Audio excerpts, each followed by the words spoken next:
Welcome. Morning. We are live. Are we? What are we live for? 8 o'clock for the day. Tip of the day. So even though you gave me all this shit, you gave me a satchel of shit that I didn't deserve, and now I'm all fucked up, and people think I'm a fucking liar and I'm all fucked up. You gave me this. You created this fucking nightmare of Goggins. I'm gonna fix it though. So now I get it, I look at it, this is what I'm saying in my head. I'm gonna fix it now. So I must take it. I take all this shit, it's mine. I'm gonna fix all this shit. But I know to fix shit, people wanna find peace immediately. And this is where people don't like me. I don't believe that shit. You're gonna find peace from going to war with yourself, because we all got shit. We all got shit. People look at me. The reason why my story resonates with people, because I don't hide. I'll tell you exactly who the fuck I am. I will admit to it. People are great at hiding. So they want to just find peace. No, you got to take your shit, fix whatever's fucked up in you. Don't just shove it under the rug. Fix it, and then you'll find some peace later. You cannot live in that normal mindset. You must be your best on your worst day. And how you do that is you cannot think of a normal mindset. You cannot have a normal mindset. Life will not always be 70 and sunny. Life is the ultimate competitor. It's relentless. It will continue to attack you when you least expect it. We must learn to adapt and overcome to any and all obstacles that are in front of us. We have to evolve. And the way I evolved was I changed my diet. Had to start doing a lot more cross training. When the obstacle gets in front of you, don't let it stop you.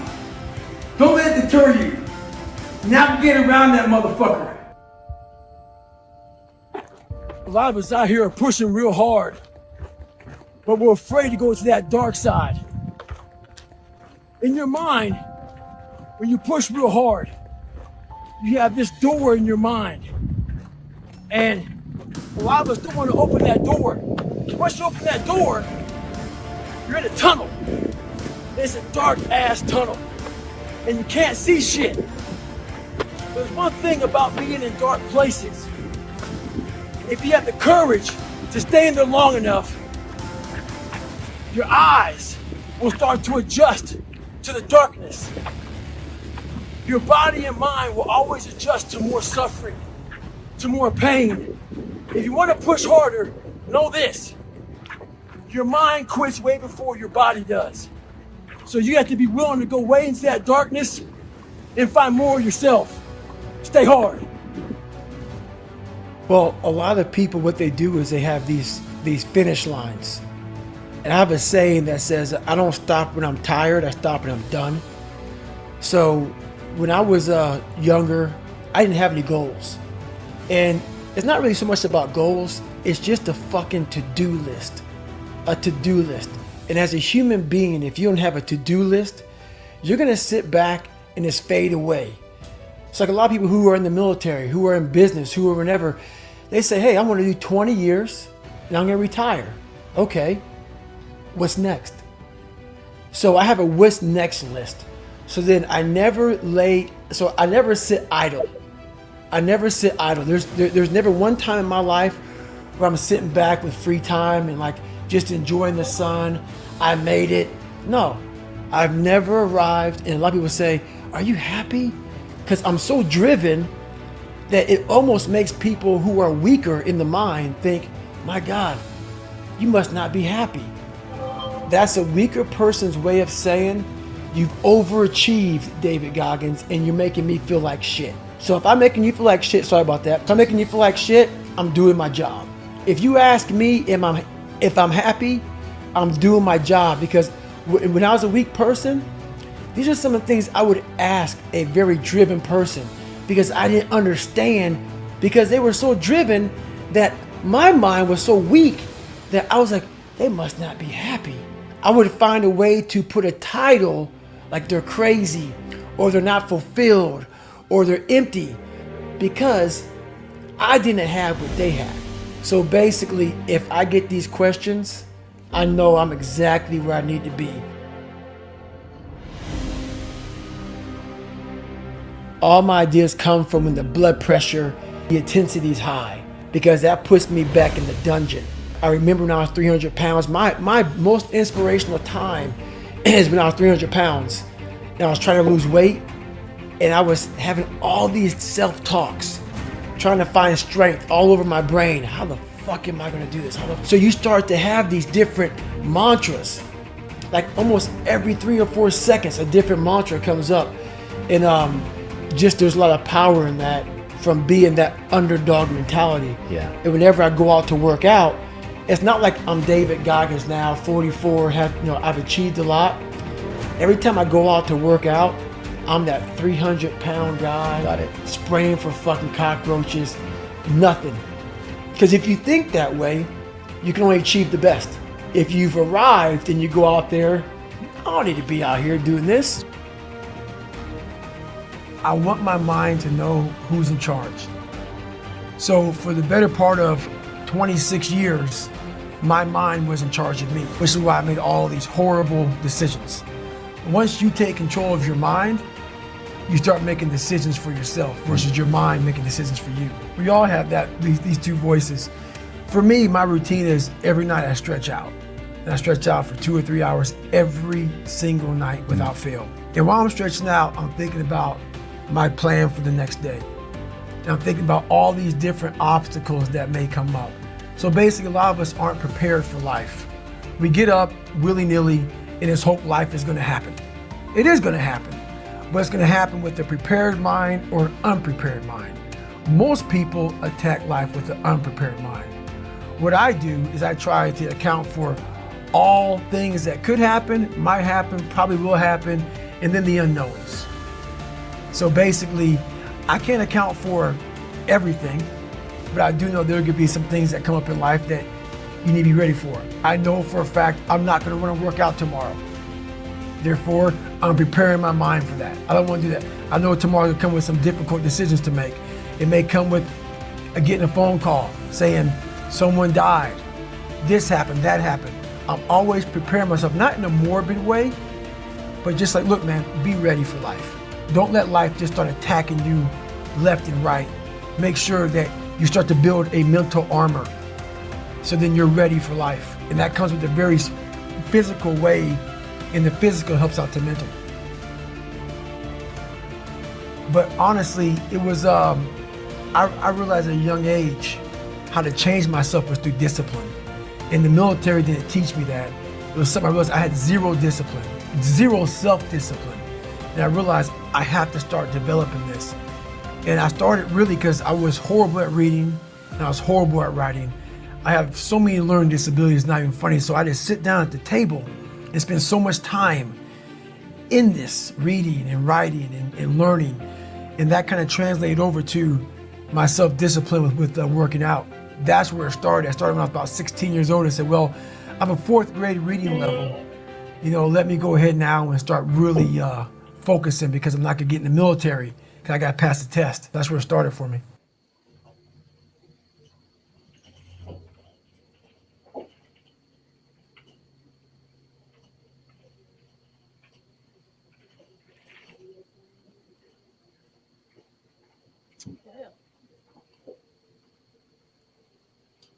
So we got an inspiration, motivation from David Goggins today. And those of you that don't know who David Goggins is, you probably want to Google him and look him up on YouTube. He was 300 plus pounds, and now it's one of the most fit and sought after speakers on the subject of health and fitness in the world. Super enormously successful, not just in mind, body, and spirit, but in personal motivation. And he's made a couple of comments on it that I have to agree with. I hear every day on some level, I hear a myriad of excuses in the freight world.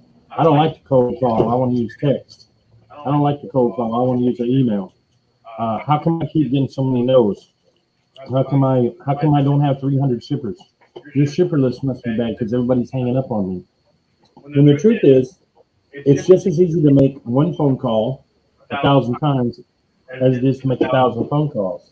So self-discipline is saying to yourself, I'm not really looking for the easy ones. The easy ones are easy. People just say, sure, we use brokers. Sure, we use agents. Here's my email. I'll send you. You won nothing. You earned nothing. You own nothing. They just gave it to you. But the biblical ones are the ones that say we don't start till June, and it's April. What do you do till June? Do you wait? Hell no. No, you never wait. There's never any waiting in prayer. You just make a note and you call them back in a week. And you do exactly the same thing. And they said, I just talked to you earlier. Yeah, I know. I was just checking to see if things had moved up a little bit. Why? Because I'm looking on the weather charts, and the weather's been unseasonably warm. So the growth rate on the watermelons is higher. And I saw here in Florida that the watermelons are growing faster than they ever have. I thought maybe it'd be closer to harvest time. And so like smacking them in the face with the fact that they don't run anything. Okay. The watermelons are going to ripen, and the watermelons are going to be ready for harvest at nature's day, not May sometime, not June, we don't start whenever. They run nothing.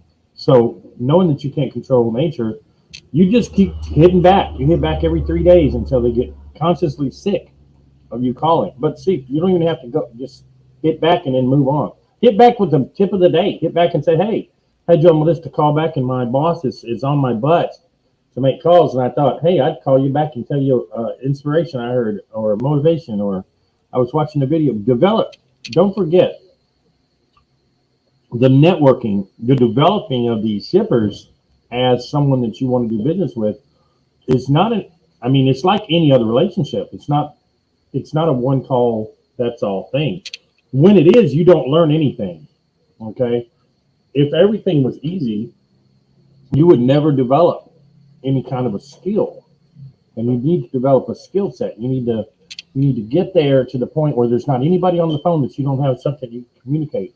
Educatedly communicate on the level of self-taught knowledge, just like he was just telling us a minute ago. Nobody on the planet wakes up in the morning and says, oh, I'm still sore from last night's workout. I can't wait to get to the 1 to 9. You'd have to be a little messed up. But you do have the same faculties that people that work out every day do. You just have to get your mental game on, so to speak. Tell your body, you're not near as sore as you could have been. You must not push it hard enough. I'm going to have to push it a little harder tonight, because you can still move the next day. Just whatever you have to do to get your mental faculty straight. It's a mind, body, spirit connection. When we started in martial arts, we arrived at the studio, and there was always something menial to do. Menial. They always gave us a rag to polish the furniture, or gave us a mop to mop the floor, or gave us a broom. We never did get that. Empty the trash. My big thing is trash. Trash should never exist. If you walk into your room and you look and there's clutter, your instinct should immediately say, I must remove that clutter. I cannot stop till this room is clutter-free. If it doesn't, then you're either accepting the clutter or you're co-signing that it's okay to be cluttered. It's not okay to be cluttered. It's not. If a trash can has something in it, it's in process. It's on its way to being emptied. Trash cans should never overflow. Why? Because on the way to filling up, you should see them half full and say to yourself, I'm going to have to empty that, or it's going to get full. Or when it's full, your mind should instantly say, I better empty that immediately, or it's going to overflow. But why do we always wait till they overflow? Because our mind is not disciplined. The mind is the first discipline of the day. When you wake up in the morning, it's too late to plan your day. The planning, and you heard what David said. That's something that I remember. They used to tell us on an intensified workout weekend. We'd go away for a black belt weekend, and they'd say, bring the least amount of clothes you can bring to this seminar, because we're going to work hard. And I never got that until I looked back on it over the years. And what they were saying was, you're going to be working, and you're not going to need a lot of clothes, because you're going to be sweating your buns off. You're going to wish you brought less or lighter clothes. No matter what time of year, we were running and we were exercising from 5:30 in the morning till 9:30 or 10 at night with a little tiny break for lunch. Looking back on that, it's hard to believe a human body can do that. But he's exactly right when he says your mind will stop before your body. Your mind tells you, I did 8 hours of running kicks. How did I? That's impossible. And then you start to get sore. But if your mind says that, and you say, "I did it yesterday," when it's the same thing today as it was yesterday. There's not been, should be no surprise. You just did 8,000 cakes, so you can do 4,000 before lunch. Well, let's equate that to today. You get a look at your phone and get a look at where you get your freight sources from. And believe me, we have plenty of sources. There's not a shortage of phone numbers to call. So your mind should instantly track, just like that trash we talked about dumping, and just like that workout that he was talking about the day before, the night before you get ready to come into work. If you're a freight agent or a freight broker, you should write down, if nothing else, you should jot down on a little notepad or a journal. Tomorrow I'm going to do twice as many phone calls as I did today. Just like a workout. Tomorrow I'm going to do 50 phone calls before 9 o'clock in the morning. Get your mental workout on. Tomorrow I'm going to try to do 50 phone calls, 50 no's, and see what happens. Because what happens is when you set yourself up for success, the no's are what you're after. The yeses and the gold nuggets are the accidentals. You've got to flip your mind, okay? Instead of getting up saying, "Boy, I hope I don't stub my toe and trip and fall and twist my ankle today." Nobody does that. At least not anybody that's not fatalistic. They get up and they start the day with this huge funnel of success in their mind. I want to go, and I want to do this in the AM, then I want to eat lunch, then I want to do this in the PM, and then when I get off, your mind has got a success funnel. So just start with your motivation. Start the night before and say, "I'm going to make 50 calls before 9 o'clock. It's possible. Yeah, it's possible. Have I done it this week? No. Why not? I don't know. Whatever it is, let's start a new standard. Let's say just pencil it in. 50 calls before 9 a.m. When that becomes a standard, then 50 calls after lunch before the next hour, before 1 o'clock, between lunch and 1 will be the standard. So there you go. You got 50 calls before 9, you got 50 calls after. It's not even technically possible. It's not fathomable that if you do that you won't have 2 or 3 super hot, motivated shippers. But what's worse than that, the promise is this. You're really sifting through the garbage for a gold nugget. Okay, it's like I'm giving you a pan to sift gold, and I'm saying stand in the stream right here at this curve and just get in the water and just sift, because I put nuggets in that stream and they're going that way. You're going to catch them. And what's a nugget? Well, in all honesty, you're going to talk to freight brokers that have one customer. Some of them only have one customer. And you think, how is that even possible? They only got one customer. How can they make a living? Well, because they got a nugget. They got a hold of a customer, either their friend or relatives or their family or somebody worked there, or they stumbled over it. Kayla got a nugget yesterday that I think is going to pan out to be a huge deal. And it's a life-changing deal when you get a customer that you can truly sign up with and they have volumes of fair freight. You may plug into that customer. That may be all you can handle. You may have to make all kinds of adjustments and just do nothing but work that one customer and work loads from that one customer. It may be that big, maybe that voluminous. But that's never going to happen if you're not making those calls, because you've got to be in the stream with the pan to get the nugget. You've got to be on site. You've got to be in the game to catch the nuggets. And you've heard me say before in times past that it was a very short time. It's less than 90 days that I recruited 300 shippers that were sending freight to the email. And I absolutely loved it. The way I did it was real simple. I took the challenge. Somebody told me that it wasn't possible to get 100 shippers. And I knocked that out of the park in less than 30 days. So after I did 100, I looked around the office. I said, "What? Anybody else got another challenge?" And they're like, "Well, nobody that we've ever heard of had 200 shippers." So then I jumped on that like it was rice and chicken. And then when I got to 200, guess what happened? I just thought to myself, it would sound really cool if I had 300 shippers. So I hit it hard every day, and I just called and smiled and dialed. And at one point there was 300 shippers.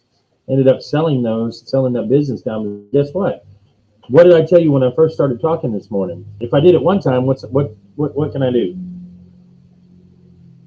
If I've done it once, what can I do? Who can answer me? Ladies? You've done it once, you keep doing it. think your mic's on mute.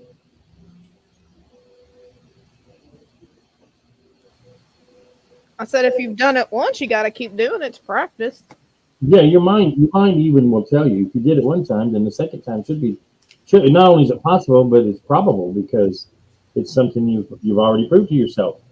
You know, the first call that you ever make that you win a skipper is the only one you have to make sure you get over, because once you do one, once you call a shipper and you are able to talk to them and send them your documents and get signed up and they send you freight, that's the only one that counts.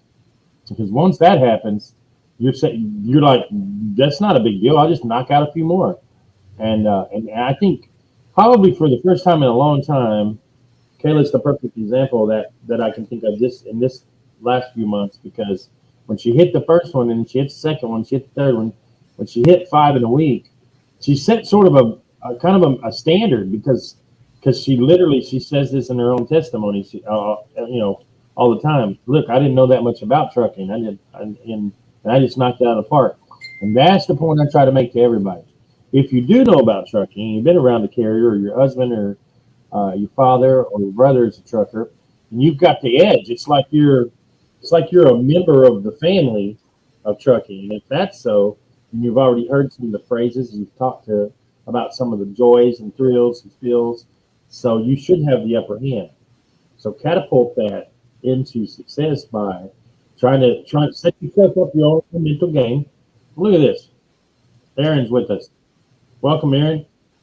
So good morning. So I'm telling these lovely ladies and our listening audience about setting your mind for success and hit that ground running, hit the door of opportunity. That maybe in our minds, people do what they want to do.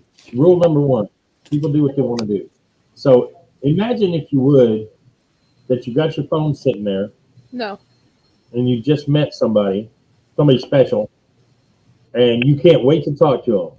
All right? You just can't wait to text them, or you can't wait to talk to them, can't wait to hear the voice or whatever. Then it rings and you see who it is, and you're thinking to yourself, well, I really don't have the time to talk to them, but, and then you hit it and you talk to them and you're like, hey, let me call you back maybe at lunchtime or whatever when they've got more time. Between that time, whatever time it is, and that lunchtime, I promise you, your mind will go back to that person 1,000 times a millisecond until you talk to them. It's what we call obsession, okay? There are times, everybody's got times in their lives when they're obsessed. Sometimes it's when you get I'm going to give you some of mine because I can only speak from experience. Sometimes when you first get a new motorcycle and you ride it home, you think of every possible way in the world. I need to get a loaf of bread, better ride the bike. Forgot crackers, better ride the bike. Hey, I think I may have forgot something. I better run across that. I mean, you will invent ways to ride that motorcycle. I mean, you'll be asking people, hey, you need lunch? I'll go get it. Hey, y'all gonna need breakfast tomorrow? I'll go get it. Whatever. You will. I'm telling you, there's people look at you like you're nuts. They think, what is his deal? But what it is this a temporary obsession. Okay. Some of us, right? Remember when we first learned to drive, okay? When we first learned to drive, when we first got those keys, we got our keys. I don't know what for us, it was probably 16 when we were able to get our driver's license. We would hit our parents up, just like I said earlier. We'd be like, hey, Mom, I'll go to the store. Let me drive. And now, a few years later, we're like, hell no, I'm not going back out there and getting them. You go. I've been working on it. Hey, where's the kid? Where's that teenager? Hey, you. Yeah. Here, go get us some bread and milk. Jesus Christ. They do nothing. They at least drive to the store. See, and what has happened is, I am not driving 2 more blocks just because, no. You see what I mean? And hey, I know that feeling. There's hey, you look around, everybody looks around, they're starving to death. Everybody looks around, they're not saying nothing. What are we having for lunch? I don't know. I feel officially victimized. So, I don't know, but I ain't going. Damn sure, I'll pay, but I ain't driving. So, look, and the truth is, we had a temporary, the reason you're laughing is you remember that feeling. You might have got a brand new pair of running shoes and you just can't wait to try them out. And oh my gosh, man, they just like floating on air. So all you want to do is 40-yard sprints for hours. That might have been you. For me, this was one time when there was this magnetic. I had this amazing pair of nunchucks that whistled. I thought they were the coolest thing on the planet because they had someone had built into the handles of them a little whistle, and it would make different tones. So it'd make a low tone when you went slow, and then it would make a high pitch tone when you went fast. And the secret was, I wonder if we can whip it the same speed to make the sound Bruce Lee makes on the move. And that was the obsession for a while. We beat each other to death on the elbows and stuff, trying to make them sound. So, and there was another time we were obsessed with skateboarding. Back in the 70s, skateboarding was the stuff. Man, if you didn't have a skateboard, you weren't. And we didn't have knee pads and ankle pads and head pads and helmets, and we didn't have nothing. We had concrete and a skateboard, and that was it. I died. We were tough. And if you weren't busted up, I mean, if you didn't come in on Monday to school and you didn't have rash all over you, they figure you were locked in the house all weekend. Oh, you must have not got out this weekend, huh? Yeah. Well, I don't see any marks. That's right. I mean, what kind of an obsession is it when you take yourself out on the concrete and beat yourself up all weekend long with your dumb, stupid self trying to do stuff nobody's ever going to see anyway because you're doing it when friends ain't watching? Because you ever noticed, how many of you noticed? Pay close attention now. Look at your cameras, ladies. Pay close attention. Tell me this isn't true. What? Whether it's basketball, whether it's baseball, whether it's cutting with a samurai sword, cutting a cucumber, whatever it is that you're practice up on, you get pretty good, right? You get good. I mean, you get good enough you can throw the cucumber up in the air and turn around and cut it without even looking. Somebody can throw an apple at you, you can cut it 4 times before it hit the ground. I'm talking about myself. This is not Cobra Kai fry. So we're getting there. But so for you, it might have been shooting baskets. So you're out on your carport and you're shooting baskets. You hit like 287 of them in a row without missing one. Then you do this. Your friend comes over. Hey, watch this. What happens? You miss every time. You just did it 287 times in a row and you miss. What has happened? What just happened? You're a fish in a fishbowl.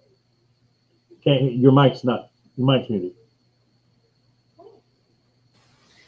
I said, you feel like a fish in a fishbowl, just like when I was on training and you and Doug was over here telling me I was spelling stuff wrong. Victimized, like I said. Okay, so it's actually the same thing. I'm glad you brought that up. So what has happened is, for just a millisecond, for just less than a thousandth of a second, you let doubt sneak into your mind. You let the tiniest little doubt. And then your mind chase that doubt down a rabbit hole. What if I miss? I'll be embarrassed. What if I don't hit the basket? Yeah. Okay. So what we have to do, there's one little simple thing. What if I can't spell my name? Why am I misspelling the word D? Victimized. Arkansas. Is it A-R-A-Z? Oh my God, I can't remember. Oh my God. So seriously, when any tiniest little bit of self-doubt starts to sneak in, you got to slap it. Pow! Get the hell out of here. And just put yourself back in the mindset of that 287. I'm just kicking butt. Nobody's got nothing on me. I'm the master of my universe. Nobody on the planet at this moment is better at what I do than what I'm doing. And I'm telling you, I do this in my mind. I pick up the phone, I call a shipper. There's not a shipper on the planet. It's not, man, all of a sudden I'm not in the shape I am anymore. And when I'm on that phone, I'm 185 pounds, ripped, solid steel, 8-pack abs, samurai swords on both hips, and they can't even blink or cut their hair off. And that's my mind goes out through that phone, and it's mental judo, and it's verbal judo, and it's psychological judo. They say, no, we don't really need any trucks. And my mind goes, bam, bam, bam, bam. And all of a sudden they go, 1.5 seconds later, they go, okay, Mr. Todd, here's the email. We'll be just looking forward to your call. Thank you very much. We're sure glad you called today. What happened? What happened? You grabbed it. You took that conversation and you remembered that you are the master of the freight universe. And you parlayed it and you held it and you rolled it up in this big ball of sophistication and education that you've got, and this confidence in your carrier and this power and your shipping abilities, and you talk them with their little language, I'm going to take care of you. We're going to have better service than the next guy. We're going to work competently and confidently daily to make sure we get the best freight rates. And on top of that, we may even send you a gift card to Wally World for $25. And how do you spell your name anyway, right here? And you just took the ball by the horns and you whipped it. Now, every time you pick that phone up to dial and it's a shipper out there, you got to say to yourself, it doesn't matter what words they throw my way. I've seen them, I've heard them, I've been there, I've done that. I've heard every excuse on the planet. I'm just waiting to see which one you got. And then when they throw it out there, you're like, really? Excuse number 37? That's so lame. I heard that 47 times yesterday. I'm so ready for you. And you let them finish their little excuse. Oh, I'm sorry. We don't use third party logistics. We have our own trucks. Really? And you just think to yourself, I'm gonna reach back in my quiver, pull out a 3-pronged razor arrow, and put it in my 742-foot compound bow. And oh, really? Well, I deal with those kind of shippers. To be honest, most of my shippers have their own trucks. Almost all of them got some trucks, 4, 5, 6, 10 trucks. But you know what I found? I found that nearly all of them, well, all of them, that's why they're my customers. When they have a really important load, or they have a load that somebody drops the ball on, the driver doesn't show up, or their mom was sick and they had to stay home, or whatever, they reach for that phone, they hit the button, they call me and they say, Cam, I gotta have a truck now. And I'm like, it's already rolling, man. It's already on your way. I knew when I saw the number you needed a truck, because you don't call me until you have an emergency, because I'm the emergency freight specialist. I'm here for you, dog. I got my best driver, I got my best truck, and the best rate. Well, what's it going to cost? It don't matter. It don't matter what it costs, because you need it. And you just be ready when he gets there, and I'll get it taken care of. You get pictures when it gets loaded, so you make sure it's done right. You get a check-in call every day in the AM and the PM, and we're going to send you pictures when he gets unloaded. You know how we do it. We're white glove freight expert specialists. We're the best of the best. We're the SWAT of the freight world. We're the best of the best, and you already know it. Oh, wow. I feel like I've been freight ninja. Oh my God. Bam! Done. And that's how it's done, ladies. So, what do you got for us on your tip of the day, Aaron? You're the driver of the day, logging in with the information that we could only hope to achieve one day if we drive 30 plus years. Tell us what's going on. Another day, another mile. Amen, brother. What are we making these days, buddy? What's the mileage to the truck going? What did I make this week? About 11,000. Awesome. I'll take 10% of that. Yes, I will, because I'm a broker. All right, guys. All right, that's all I got for today. I appreciate it. I appreciate you guys. And a little motivation, a little inspiration never hurt anybody. So let's hit the ball running, hit the ground running, keep the ball in play. And remember, if you remember nothing else today, make it a great day. Yeah, always. Y'all be blessed. Rock on, dudes. Rock and on.